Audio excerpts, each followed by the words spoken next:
second in our state behind only NRG Nairo himself. And this guy with his Diddy Kong and Luigi, he's just been doing so much work locally and as well as on the national scene. He doesn't travel quite as much as we'd like him to, but he has come to the Midwest quite a few times lately, and he's able to take names such as Ally in the past. I think him and I first crossed paths at Midwest Mayhem 6, where he just kind of came out on his own dime. You know, that was the SoCal invasion, but he said, you know what, man, what's a little tri-state going to hurt, you know? Exactly. Oh, but ESAM getting it started big with a huge up tilt string. And you know what? All that for only 33. Diddy Kong just did a quick two-piece and already got basically half of that damage done. Right.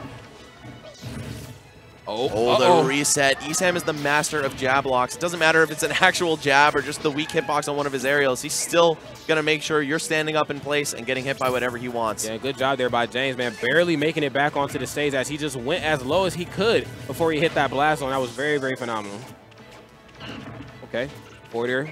Yeah, backs ESAM up off of him. You know, and it was really interesting to see that that aggression that ESAM is just known for come out in the beginning of this match as he just, you know, chain up tilted James. Man, that was just rough to see. Another thing he's known for is his prowess in the Diddy Kong matchup. His static partner and practice partner, MVD, of course, is one of the best Diddies in the business. So maybe James could stake his claim to being one of the best Diddies as well by taking ESAM out here and advancing to top 8. Not sure if we'll see it, but you know what? Thinking about it, I'm really curious. Oh, he did the Sonoto, the rising up B, but it didn't matter. Sniped him off the stage with a wall-riding Thunder Jolt there. ESAM is on the money always. That was so good. Man, before all that happened, I was about to say, James has a phenomenal Luigi that was actually his original character in this game, and he's not electing to bust it out in the first game. I'm very surprised, especially knowing two things. One, that ESAM is so good against Diddy Kong, and two, that Pikachu kind of struggles against Luigi. Yeah, you know, Luigi can kind of slap Pikachu up. Just gets like one grab, and then, you know, those forward airs come out. Hopefully, you can reset the combo with the Nair, and you know what happens after that, man. Kissing that stock goodbye. But he's looking to kiss James' stock goodbye here, man. Just all these down specials coming out. Man, what a sick start to the last set of the night here for ESAM. This man comfortably over a stock up. Well, I spoke too soon, my man. Yeah, James back into the money, that's for sure. Tries to hit him with the banana peel, but the quick attack right out of there saves ESAM's hide. Okay, good. James getting some damage on the board. Okay, quick throw combo, attack on 15, but gonna need a lot more than 15 to take ESAM down in this first match. Another air dodge read with the Thunder. Not quite killing him, of course. It's not very strong unless you hit the blue hitbox on Pikachu's body after dragging them down. But, oh, I thought he was going to do it again. Was that an up air kill? That was an up air kill. Well, bust out the history books, folks. That is, I'd say, the first time I've seen that kill by virtue of raw knockback. We are adding another chapter to the history books, that's for sure, man. ESAM constantly rewriting the Pikachu meta every time he has a seat on the main stage. Crazy. Okay. I am actually still really surprised that he is not using Luigi. Why? Why go down potentially 2 games with Diddy Kong? I know he's been playing Diddy a lot more than Luigi recently, but ESAM has been fighting Diddy Kong a lot more than Luigi for his entire Smash career. You know, you tri-state guys are some of the best guys in the business, not even just, you know, playing, but, you know, TOing and obviously commentary as well. So I'm pretty sure, you know, James is obviously comfortable here in this matchup. But I would like to see the Luigi as well. You're absolutely correct. Yeah, especially if he goes down 0-2. But it looks like he's doing just fine so far. I love that bait. It looked like he was going to go for the banana. Actually just faked him out, turned around, and went for the grab. As you know, ESAM very, very good at getting rid of the banana peel, excuse me, and taking it away from you. And James opening up with an almost kill. Loving that skid action. Fakes him out with a full dash back. And I feel like when people go for skids, the opponents usually thinking, oh, that had to have been a mistake. Nobody intentionally does that because it looks kind of sloppy. Oh, man. He almost killed himself right there. I think I saw his jump come out, and he went for the side B kick. But wow, ESAM clinging to life after that back throw, even though the platform is kind of dragging him out. Yeah, and I like the stage awareness there by James. You know, holding him, understanding that ESAM probably wasn't mashing, so he was going to wait for that taxi platform to move over so he can get that back throw and go for a kill. But the back air does it instead. And then he has a banana peel in hand, and he's up a whole stock. This is a completely different James than what we've seen in the first game. Yeah, just narrowly managing to get that stock there. Okay, trying to extend that combo with the dash attack. You know, James is narrowly escaping out of that situation, but the pressure doesn't stop here by my man ESAM.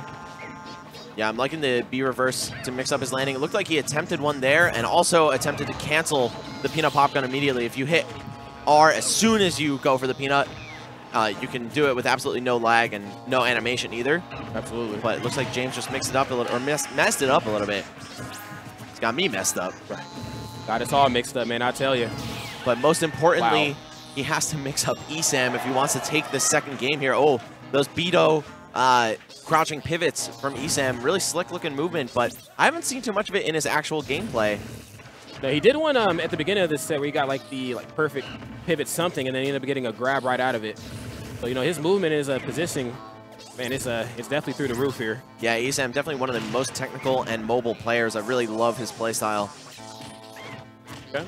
Okay, just going to cover that with the jab. He went for the gentleman. I appreciate the effort, but unfortunately, it doesn't really knock you anywhere, Diddy Kong's gentleman. So ESAM just able to retaliate immediately and get back on his feet.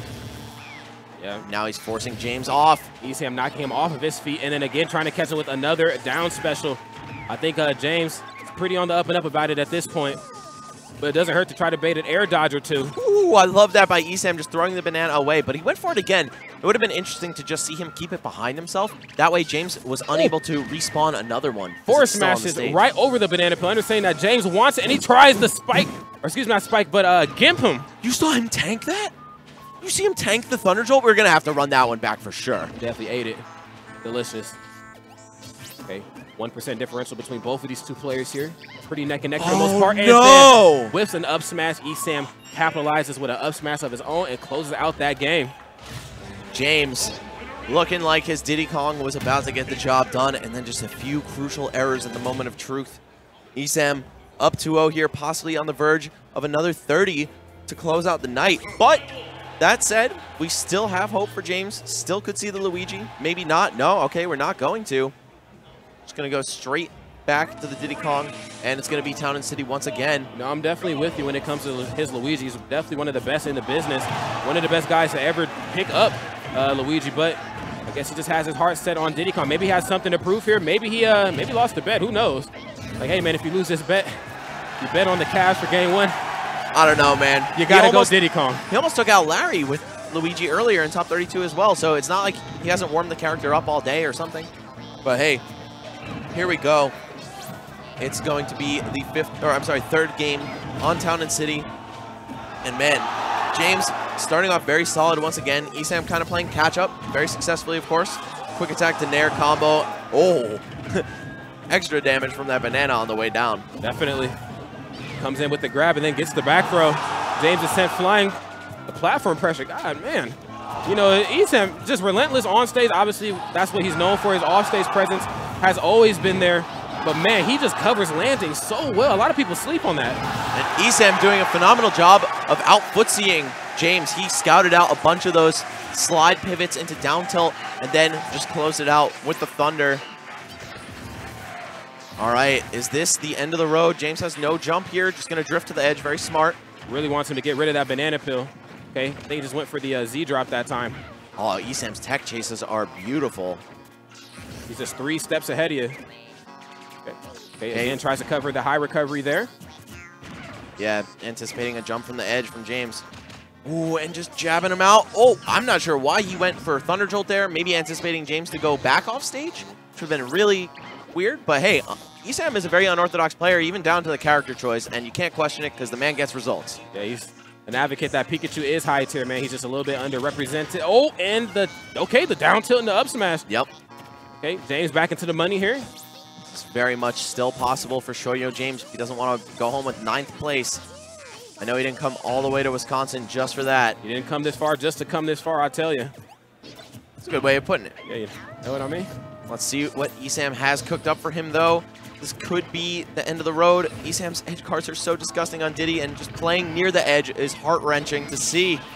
Oh, okay, couldn't quite punish the down special that time, but at least he didn't get hit by it, that's for sure, because I'm telling you, man, he ate a lot of damage in those last few games from that move. And ESAM doing a fantastic job of keeping James in the air. Finally fought his way down with forward air, but it may be too little too late here. Ooh. Both of them rushing to the edge, and a gorgeous pivot up smash from ESAM to close out not only the set, but the entire top 16 block of competition for tonight. He is going to top 8. Yeah, James, he went for that ledge trump, and then that forced him to have to do monkey flip back on stage in a minute. ESAM seen that, scouted out, up smash. He's out of here, man. That was sick. Team James is blasting off again. Where's Jesse?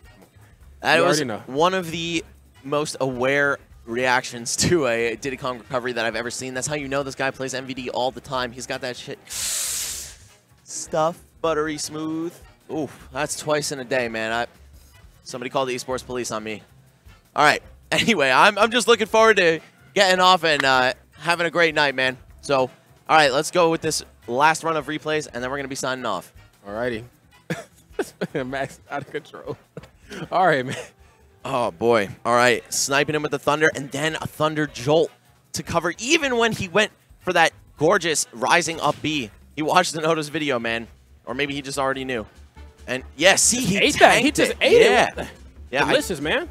I'm very surprised to see that, but the more you know. And here we go. He misses the up smash, actually because Pikachu stopped his own quick attack on the banana. Very nice utilization of somebody else's tools there. Okay. Tries to get the drag down forwarder, and then, of course, we see what comes right after that. The down special, again, sealing the deal time and time again here on James. And here is where he seals the deal for the set. Amazing turnaround, jump cancel, up smash to finish it off. This is your top 8 bracket for tomorrow, folks. TSM 0 versus P1 Tweak on the winner side of things. Then we've got Ally versus Mr. R. However, deep down in the losers bracket, we've got Larry versus MVD and ESAM versus Mr. E. Guys, make sure to tune in tomorrow. The action is going to be absolutely insane. We're going to sign off now. Have some fun tonight. We're off the hook for the rest of the weekend, so it's time to enjoy. I'm Max Ketchum. I'm Rod the Dutch, man. And if you guys been feeling what you're watching, go ahead and shoot, obviously, Unrivaled Tournaments a follow on Twitch. I mean, you guys are already here. If you haven't hit that heart button, there is something wrong with you. Yeah. And then, of course, on Twitter, shoot them a follow. These guys stream some of the biggest and bestest tournaments. I'm pretty sure they're going to be at the Big House 7 and then so many other tournaments moving forward in their career. YouTube and then, of course, Facebook. For some of you guys who still use that, like with your grandma and all your uncles and aunts. I mean, some people still use Facebook, so. Hey, it's a changing meta, man, the social media game.